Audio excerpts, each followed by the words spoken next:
cette semaine encore, sur un sujet d'actualité, j'ai payé cher. C'est pourquoi j'espère que vous ferez vous-même tourner les petites vidéos qu'on a mis au point pour répliquer. Pourquoi? Cette semaine, l'événement, c'était le bombardement d'Alep. Bon. Alors, la bataille qui se déroule en Syrie a lieu sur toute une série de fronts, n'est-ce pas? Et la plupart des gens qui se renseignent un peu, qui essayent de ne pas rester à l'émotion de l'instant, et surtout qui se méfient des images manipulatrices, parce qu'elles le sont toutes en période de guerre, vous le savez comme moi. La première victime dans une guerre, c'est la vérité, disait un journaliste célèbre. Bon. Donc la guerre est une addition de crimes entourée d'images de propagande flatteuses pour le camp qui fait les images. Alors cette semaine, les Nord-Américains et leurs alliés, c'est-à-dire essentiellement François Hollande, ont mis en circulation toutes sortes d'images qu'il n'était pas difficile d'obtenir, puisque un bombardement abominable a eu lieu sur l'est de la capitale. Je dis abominable parce que tous les bombardements sont abominables. Et nous, les Français, on est bien placés pour le savoir. Parce que, à la fin de la Deuxième Guerre mondiale, pour déloger les unités de l'armée allemande et de la SS qui étaient sur notre territoire, les Américains ont bombardé pour nous libérer et ont rasé plusieurs villes. Rasé Le Havre, Yvetot, petite commune du pays de Caux où j'ai eu le bonheur d'habiter, il ne restait plus rien.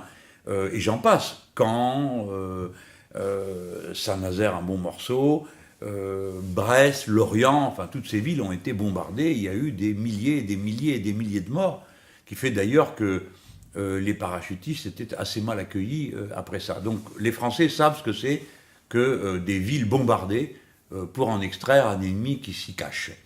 Et c'est ce qui arrive avec les différents secteurs de la Syrie, et en particulier à Alep, où la ville est coupée en deux.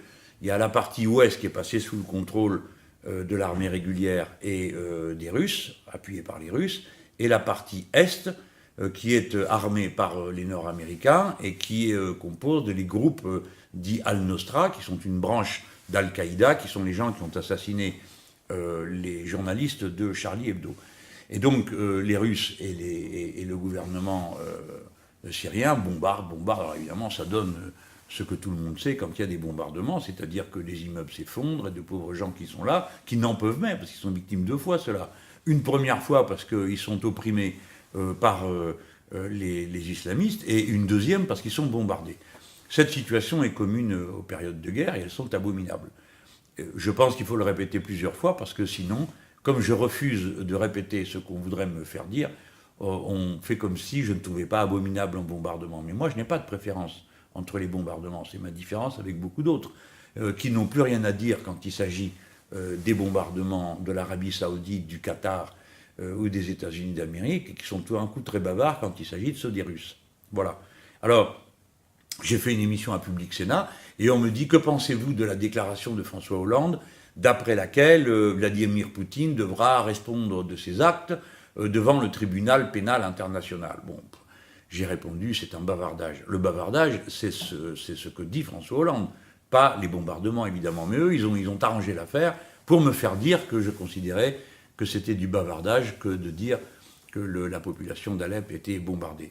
Maintenant, je veux quand même que vous compreniez qu'en effet, c'est du bavardage quand on est François Hollande que de dire qu'on va envoyer Vladimir Poutine au tribunal pénal international. Ça n'a aucun sens, d'abord parce que François Hollande n'en a pas les moyens, et qui va le suivre et le croire, il n'est pris au sérieux par personne, et il a discrédité totalement la position de la France. Et puis, une deuxième raison, c'est que dans une guerre, si vous comptez vous rapprocher de la paix en menaçant les protagonistes de les envoyer au tribunal pénal international, c'est clair que vous n'arriverez à rien comme ça.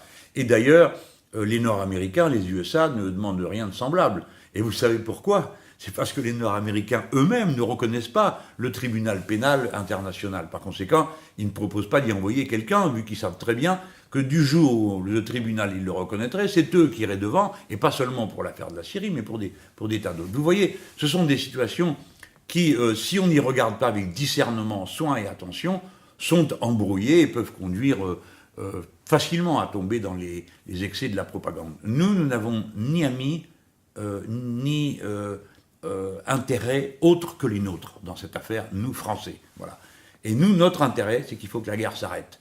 Et pour que la guerre s'arrête, il faut que soient défaites les troupes qui nous affrontent et qui nous envoient des gens qui posent des bombes chez nous ou qui tuent des rédactions. Voilà. Donc moi je ne suis pas du tout d'accord avec M. Fabius quand il a déclaré que Al-Nosra faisait du bon travail. Je ne vois pas quel genre de bon travail Al-Qaïda peut faire là-bas ou où que ce soit. Vous verrez d'ailleurs dans les prochains jours que les mêmes qui poussent des cris à propos des bombardements d'Alep n'en pousseront aucun quand il s'agira de Mossoul, une grande ville kurde de l'Irak, qui est actuellement en phase de préparation à l'assaut, et les Français ont installé l'artillerie. Et ce sont les Français qui coordonnent l'artillerie qui va pilonner cette ville. Et ça m'étonnerait que cette artillerie fasse le tri entre les civils et les combattants. Hein. Bien sûr que non. Donc toutes les guerres sont horribles. C'est pourquoi il ne faut pas faire la guerre. Tous les bombardements sont horribles. C'est pourquoi il ne faut pas créer les guerres qui ensuite rendent nécessaires les bombardements. Toutes ces leçons de sagesse que j'aurais répétées 100 fois avant et 100 fois pendant ne sont jamais prises en compte. On ne prend en compte que la propagande. Alors, dans cette malheureuse Syrie, que se passe-t-il? Les Nord-Américains et leurs alliés ont l'intention de découper ce pays, de manière à pouvoir procéder à des arrangements divers, non seulement pour faire passer les gazoducs et les oléoducs dans des zones contrôlées par les Nord-Américains, mais aussi pour éventuellement refaire la carte du coin.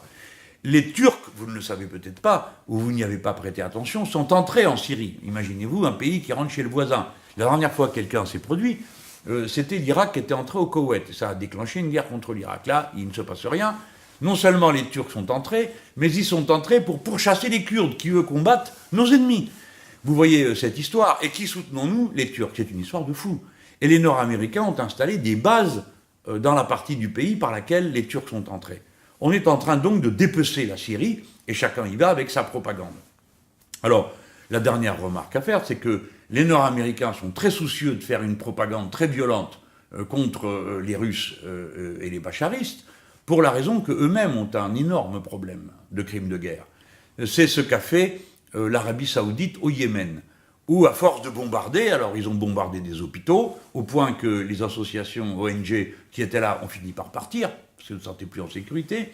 Ensuite, il y a quelques jours, ils ont bombardé un enterrement, en tuant les gens qui se trouvaient là, et tout ça peut être considéré comme des crimes de guerre. Et le crime de guerre, dans la législation, eh bien, ça a une définition assez stricte. Et ceux qui arment, ou participent, ou préparent ce type d'activité sont eux-mêmes passibles de poursuites. Et les États-Unis d'Amérique craignent qu'à cause des événements au Yémen, et du fait que c'est eux qui arment les Saoudiens, avec nous, les Français, la France, eh bien, ça tombe mal pour eux, à leur tour, à être accusés de crimes de guerre. Donc vous voyez, c'est la raison pour laquelle la meilleure attaque, c'est la défense, et ils en imputent aux autres. Nous, les Français, nous ne pouvons pas être d'accord avec la continuation de cette guerre. Il faut qu'elle cesse. Et pour la cesser, il faut être écouté. La France n'est plus écoutée, parce que M. François Hollande est, aux yeux de l'univers entier, ce qu'était M. Blair auprès du président Bush, c'est-à-dire une sorte d'accompagnateur, de caniche, qui dit oui à tout ce que dit l'autre. Rappelez-vous que le premier acte qu'a fait M. Hollande lorsqu'il a été élu président de la République, c'est de se rendre au sommet de l'OTAN à Chicago en 2012, et il a accepté l'installation des missiles antimissiles que les États-Unis d'Amérique installent en Europe, en Pologne pour être plus précis, pour intercepter, disait-il à l'époque, les missiles iraniens. Entre-temps, la paix a été faite avec l'Iran, dans des conditions d'ailleurs discutables, et on se demande à qui sont destinés ces missiles. Ben, figurez-vous qu'il y en a qui ont vite compris à qui ils étaient destinés. À eux, c'est les Russes. Car évidemment, les missiles installés en Pologne ne visent que les installations de la sécurité nucléaire russe, c'est-à-dire de leur armement nucléaire. Écoutez les gens, peut-être que tout ça, ça peut vous paraître lointain, parce que bon, je pense que pas mal de ceux qui m'écoutent sont plus jeunes que moi. Mais vous savez, quand l'URSS avait installé des missiles à Cuba, ça a failli déclencher la guerre mondiale. Ils étaient à 150 km, ce qui à l'époque était une portée tout à fait accessible à un petit missile. Là, nous sommes dans des distances tout à fait comparables. Et les Russes savent que les Nord-Américains les menacent. Au demeurant, le chef d'état-major des armées américaines a dit que le conflit avec la Russie et la Chine était quasi inévitable. Parce que les Nord-Américains sont sur deux fronts, avec la Chine et avec la Russie. Donc j'adjure qu'on comprenne que nous sommes menacés d'une guerre généralisée.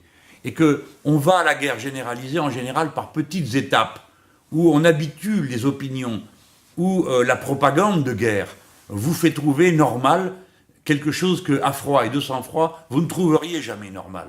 Alors, à froid et de sang-froid, dites-moi quel intérêt nous avons à avoir installé des batteries de missiles antimissiles à l'est de l'Europe, alors que ceux qui vont prendre les coups en riposte, c'est nous. Ce ne sont pas les Nord-Américains, c'est nous, les Européens, qui prendront les coups en riposte. Il ne faut pas aller à la guerre. Il faut empêcher la guerre d'avoir lieu. Et il faut donc empêcher l'engrenage qui, en partant d'Alep, peut nous amener jusqu'aux frontières de la Russie en passant par l'Europe. Voilà ce que je voulais vous dire. Je vous adjure d'écouter mon discours. C'est celui de quelqu'un qui veut la paix. Je ne suis pas en train de soutenir je ne sais qui contre je ne sais qui. Je ne m'occupe que de nos intérêts, à nous les Français. Notre intérêt est que la guerre là-bas s'arrête et qu'elle n'ait pas lieu en Europe. Notre intérêt est que la guerre s'arrête là-bas et qu'elle n'ait pas lieu en Europe.